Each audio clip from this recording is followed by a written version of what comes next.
Hi everyone, I'm Andy. Today we'll visit the World Heritage Mount Tai in China. Are you ready? Let's go! Mount Tai is printed on the 5 yuan banknote. It's only 1,545 meters above sea level, but it is the most sacred mountain in China. Over 2,500 years ago, Confucius climbed to the top of the mountain to see whole China.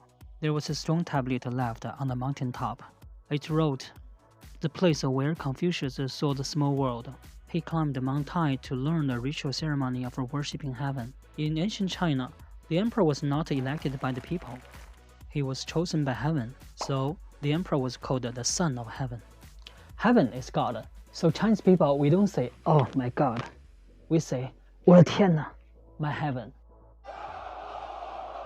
In 221 BC, Emperor Qin Shihuang conquered all the other states and unified China for the first time in history.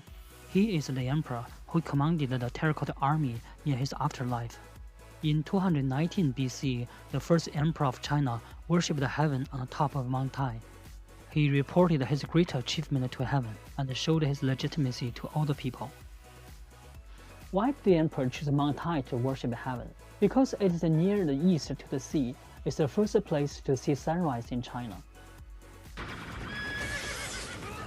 In 129 BC, Emperor Han Wudi defeated the nomadic Hans.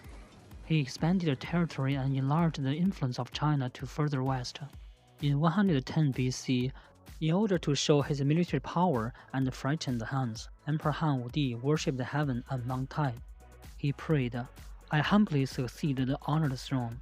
I'm nervous about my poor virtues and behavior, which cause the ignorance of rite and ceremony. So I hold the worshipping ceremony and pray to the gods from everywhere. Please bless me and grant it peace from heaven and earth." The ceremony was very successful. The emperor issued an imperial edict. He set up a new county around Mount Tai, and this county is tax-free from central government. All the tax from this county would be used for worshipping heaven and protection of Mount Tai. 725 AD, Emperor Tang Xuanzong selected tens of thousands of horses, marched thousands of miles to Mount Tai for worshipping heaven. The emperor was followed by a procession of many foreign envoys who came from Korea, Japan, Vietnam, and the Arab Empire. The Emperor Tang Xuanzong didn't burn and bury the prayer like other emperors. He ordered to carve the prayer on the rock of the mountain.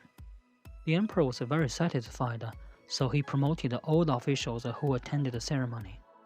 The prime minister had already arranged his ordinary son-in-law into the procession in advance, so people were kidding. The promotion of the son-in-law was the power of Mount Tai.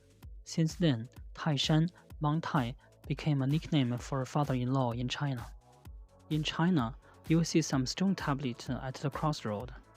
Even in the Chinatown in your country, the inscription reads, "Taishan Shigan Dang was a superhero who lived near Mount Tai. He had always punished the bad guys and the evil spirits. Chinese people believed that the ghosts and evil spirits were always wandering around at the crossroads, so they put Shigandang's name there to scare away the ghosts. Today, you can get to the mountain top by cable car in 15 minutes or hiking in 5 hours. But there are some people climb Mount Tai every day with heavy loads. They were called a mountain carrier.